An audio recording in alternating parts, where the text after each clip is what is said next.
Hello, my friends. Today I want to look at ideal checkout settings. This is an easy one, no code. We're just looking at settings. It's opinionated. Here, all right, we've got a checkout. This one's customized, modified a little bit, but it looks good. It looks nice. So what does an ideal Shopify checkout look like? And the Baymard Institute, who does large-scale usability testing, they've got a bunch of ideas on this. And most recently, they said, hey, if you've got billing address and shipping address, you want to just set those to the same thing. Just default them so people aren't entering all the info twice. And Shopify doesn't do it by default necessarily. So let's look at that. And if you go in your Shopify store and then go click the settings gear in the bottom left, it'll pop this view open. And once you're there, you can go down to checkout down here. Customize checkout will let you customize your checkout, change the appearance. But then all the other options related to checkout appear here. So we're going to say customer accounts. This one is dependent on the store. Accounts are optional as the default I go with, unless you really think that's just an extra step that's going to get in the way and frustrate people. Then say don't use accounts. For customer contact method, most of the stores use email. If you put phone number and email, it means people can check out without entering an email. Kind of interesting. In North America, that seems strange. Outside North America, that's much more common. And then they give you this option, show a link to download the Shop app. The Shop app's kind of cool. It's good for order tracking. In this case, for my wife's store, I'm going to disable it because she does digital downloads is her primary thing. And so we don't necessarily need it. But if you don't have order tracking set up and you are using like Shop Pay, then adding this link to download the Shop app, I think it's a win. I'd leave it on. Customer info, it by default will require first and last name. You don't necessarily need it. And if that's the case, fewer required fields means more conversions. And maybe it's like this is the most minor optimization ever, but we'll take what we can get. So I'm going to go with only require last name. Company name, I'm not shipping to businesses here.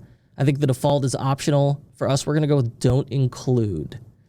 Address line 2, this one is interesting. The U.S. Postal Service says if you've got an apartment number, suite number, whatever it is, it should actually go at the end of address line 1. And Baymard also thinks that you should address line 2 confuses people. And so you should just not include it. And people who have a suite or apartment number will know, hey, you'll just tack it on to the end of address line 1. So I'm going to set that to not include. Shipping address phone number, this is a tough one. I assume that the default here is optional. Having the phone number can be really nice for getting a hold of the customer if there's any issue. And obviously, let's just be honest, they're not going to answer their phone, but you could text and leave voicemail. And it's just another way to get a hold of them. I would base this on, my preference would be best practice is probably optional. For pure conversion rate optimization, don't include. For marketing and retention optimization, you want required. I'm going to go with don't include for this specific store. Tipping options. This is an interesting one. I go back and forth on this.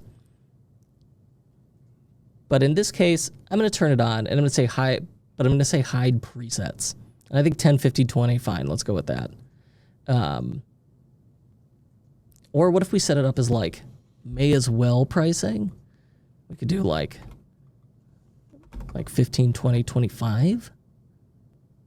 I don't know. I'm not sure what I want to do here. Do that. And we'll say hide. For order processing, this is what they were talking about. Make sure if I have to pick 2, these are the 2 you want checked. Use the shipping address as the billing address by default. And they could still edit it, and then use address auto-completion. And this just grabs the address, uses Google to do this, I believe. Then after an order has been paid, this depends on how you do fulfillment, but automatically fulfill the order's line items, sure. Notify customers of their shipment. With info products, with digital goods, we don't necessarily want to do that. And then automatically fulfill all orders, even those with high risk of fraud. I would not. Because that if the fraud detection comes back with high risk, I found it tends to be true. Not always. There's false positives, but often it's true. And so it's at least worth investigating. And then automatically archive the order once it's done. It's just a nice little cleanup option. For marketing options, I do email and pre-selected.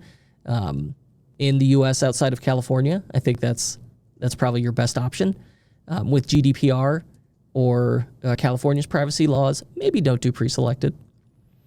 For abandoned checkout emails, if you're using Klaviyo, you don't, or another aftermarket solution, and you have your, I should say, third-party solution, and you have your checkout emails running through that, you got a cart abandonment flow, excellent, good for you. Uncheck this. If not, leave it checked. And we're going to say anyone who abandons their checkout. I have mine set to 6. I don't know why. They have 10 hours as recommended. Really, the only way to know is to test it, but you don't have great stats into this. On during a promotion, like Black Friday, we shorten it to 1 hour, and then the rest of the time, I like 6 or 10. In this case, they say 10 is recommended, so I'm going to do 10. And then I'm going to save that. And now here's what's interesting. All right, so if I go in here, we've got info, shipping, secure payment. Wait a second. Secure payment? That's not the standard name. How did he do that? And then down here, I've got this thing where my email opt-in is completely different. How in the heck did the guy do this? Well, that's what manage checkout language. That's where all that stuff hides. And so we're going to go manage checkout language. And if you click checkout in system, you could change a few things. And so here, and we could filter. So I'm going to say payment. And then I'm going to scroll down and try and find one of these that just says payment and nothing else. All right, title, secure payment. I think that's the payment one. And it already, it defaults to payment, and I'd renamed it to secure payment. I like that. That's already saved. And then, okay, where does this thing live? There we go. Accept marketing checkbox label is what it called. Email me with news and offers. Yes, email me with the latest Disney World news and vacation offers. Cool. I like that. So we're going to save it. All right, and then let's see if that worked. Let's go to her store. And say collections/all and add an item to cart. There she is. I'm a schmedium. Why not?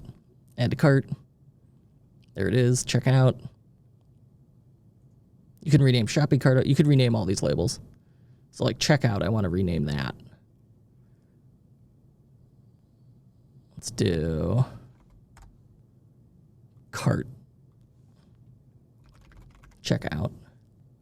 So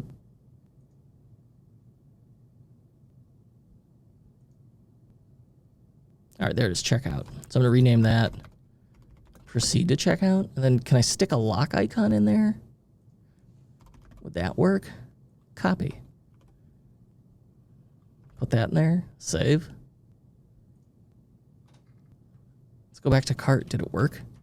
Oh yeah, look at that. Proceed to checkout with the lock icon. Cool. And then I could click proceed to checkout. Takes me to the checkout. It does. And then once I'm here, look, yes, email me with the latest news and offers. And payment is relabeled secure payment. And then our shipping address, switch that to US. Look how clean and nice and smooth that is. This really makes life much easier for the customer to fill this thing out. I think that's pretty good. And then for, if you notice the colors and the fonts match, that part's not hard. If you go into themes, customize, theme settings, checkout, and then up here, if you want to see what you're working with, which is always helpful, use that drop down, switch that to checkout. And so here is the preview of the checkout in the theme editor. You can add your logo up there. Left aligned matches the theme. Maybe center align works better for us. I like logo size large. I would not add a background image to the content area, but if you want to get fancy, you could do a banner up at the top. The background color, I'm going to change that to not quite white. Leave the form fields white. This area looks a little dark to me. Change that to fa fa fa. I think that looks good. And then maybe we could set our headings and our body. Just switch that. And then our accents and buttons, those match. Cool. So here now we'll save this and we should be good to go. All right, there we've optimized this checkout, set it up for best practices.